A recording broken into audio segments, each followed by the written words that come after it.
देखिए, मज़ाहमत तो करनी पड़ी है। जिस वक्त मैं यहाँ पर पहुंचा उस वक्त शदीद शेलिंग हो रही थी, लेकिन ये शेलिंग का दौरानिया को बहुत ज्यादा तवील तक नहीं रहा, या कोई ऐसा नहीं रहा कि मुसलसल शेलिंग हो रही हो या मुसलसल ये शेल फायर किए जाते रहो। कारकुनान यहाँ पर पहुंच चुके थे और उन्होंने फौरी तौर पर जो आसपास झाड़ियां थी उनको आग लगा दी थी, जिसकी वजह से जो शेलिंग का असर था वो काफी हद तक कम हुआ। और उस वक्त तक तो पुलिस मुजाहमत कर रही थी और ऐसा लग रहा था कि कोई बड़ी ऐसी सूरत हाल का सामना करना पड़ेगा कि यहाँ पर शायद कोई लोग ज्यादा जख्मी होंगे या ऐसी कोई सिचुएशन जो पहले हम 2017 में एक बार देख चुके हैं जब परवेज खटक की जेरे क़यादत काफिला आया था।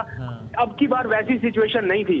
अब इमरान खान, चूंकि मैं देख पा रहा हूँ कि एक बड़े काफिले के हमरा पंजाब में दाखिल हो रहे हैं, तो इसका मतलब यह है कि सारी रुकावटें पीछे जितनी भी थी खैबर पख्तूनख्वा के साथ एंटर होते वो अब सारी खत्म हो चुकी है। जितने कंटेनर्स को डबल डबल करके लगाया गया था, जो तारकोल बिछाए गए थे, जो शीशे लगाए गए थे, ये सारी रुकावटें ऐसे लगा कि जैसे इनके लिए कोई प्रॉब्लम था नहीं। अब ये सारी रुकावटें खत्म हो गई। इमरान खान पंजाब की सरहद में दाखिल हो चुके। अब ये आहिस्ता आहिस्ता आगे बढ़ेंगे और अब ये बताया जा रहा है कि आगे बातर इंटरचेंज का एक इलाका है जहां पर इनको मुजाहमत का सामना करना पड़ सकता है और वहां पर नफरी होगी।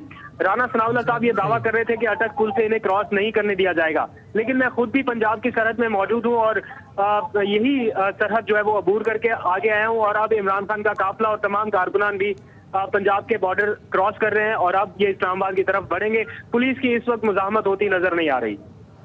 कादिर, ये अभी तो वैसे आपने बताया कि आगे जो अगला स्टॉप है उस पर लग रहा है कि शायद मुजाहमत हो, वैसे अब वो तो देखते हैं क्या होता है। ये चूंकि वहाँ पर आप कह रहे हैं कि पुलिस वगैरह है, अगर ये इसी रफ्तार से ये चलता रहता है काफिला तो अंदाजन, क्योंकि जो हम लोग जो महल वकूफ़ से वाकिफ़ नहीं है पंजाब के और वहाँ से H9 से, तो यहाँ से H9 में कितने घंटे की मुसाफत है अगर इसी रफ्तार से चलता है काफिला? तो देखिए, अगर इसी रफ्तार से चले तो कम से कम 9 बजे तक इन्हें पहुंच जाना चाहिए इस्लामाबाद। यहाँ से अब इस्लामाबाद ज्यादा दूर नहीं है। जिस रफ्तार से चल रहा है मैक्सिमम 9 बजे तक इन्हें बहुत आराम से पहुंच जाना चाहिए। ये अटक का इलाका इस्लामाबाद से कोई बहुत ज्यादा दूर नहीं है, हार्डली कोई 1.5 घंटे की ड्राइव है। अगर आप नॉर्मल ड्राइव करके आते हैं तो 1.5 घंटे में आप यहाँ पर पहुंच जाते हैं इस्लामाबाद से।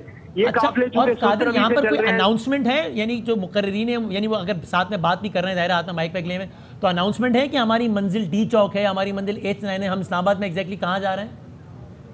जी हाँ, बिल्कुल ऐसे ऐलान तो बारहा किए जा रहे हैं कंटेनर से। मैं कई बार ये सुन चुका हूँ ऐलान, फैसल जावेद साहब ने माइक संभाला हुआ है और वो मुतअद्दिद मरतबा ये ऐलान कर चुके हैं कि हमारी मंजिल डी चौक है और कारकुनान को कहा जा रहा है कि आगे बढ़े, आगे मूव करें ताकि हम जल्दी डी चौक की तरफ बढ़े। तो ये तो क्लियर है, डायरेक्शन भी है।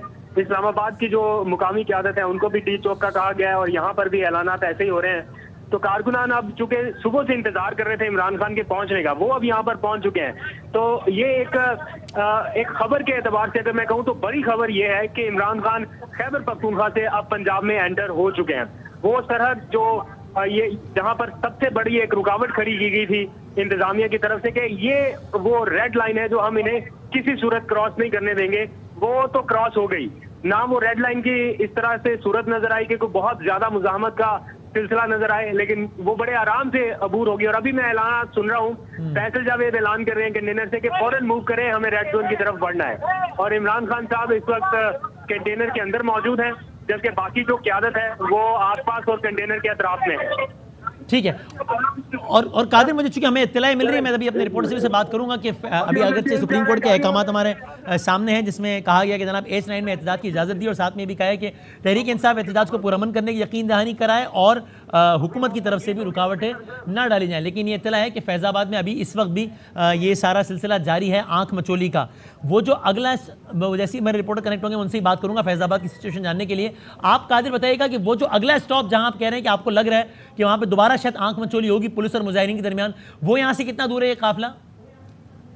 देखिए वसीम, मुझे एग्जैक्ट आइडिया नहीं है कि वो कहाँ पर है क्योंकि मैं खुद भी इन इलाकों से इतना वाकिफ नहीं हूँ। लेकिन जो हमारे दूसरे साथी कोलीग रिपोर्टर हैं, वो हमें मुसलसल आगाह कर रहे हैं, रिपोर्ट कर रहे हैं कि वहां पर शेलिंग और आंसू गैस, टीयर गैस जो है वो फायर किए जा रहे हैं। और ऐसी सिचुएशन का सामना अब करना पड़ेगा वहां पर कि वहां पर पहुंचते इनको पुलिस की मुजाहमत होगी, क्योंकि ये एक पहला इनके लिए रुकावट थी। अब आगे कितनी मजीद रुकावटें हैं वो देखना होगा, क्योंकि मैं जब कल रात सफर करके खैबर पख्तूनख्वा की तरफ आया तो ये मैं महसूस कर पा रहा था कि सिर्फ एक रुकावट नहीं है और कई रुकावटों का सामना इन्हें करना पड़ेगा।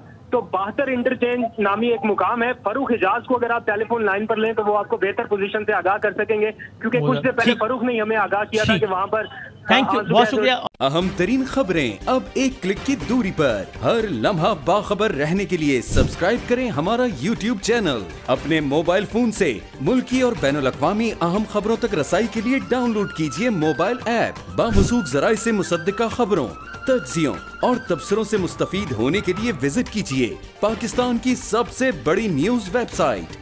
ARY न्यूज पहुंचा रहा है खबरें सबसे पहले आप तक, ताकि आप रहें हर लम्हा बाखबर।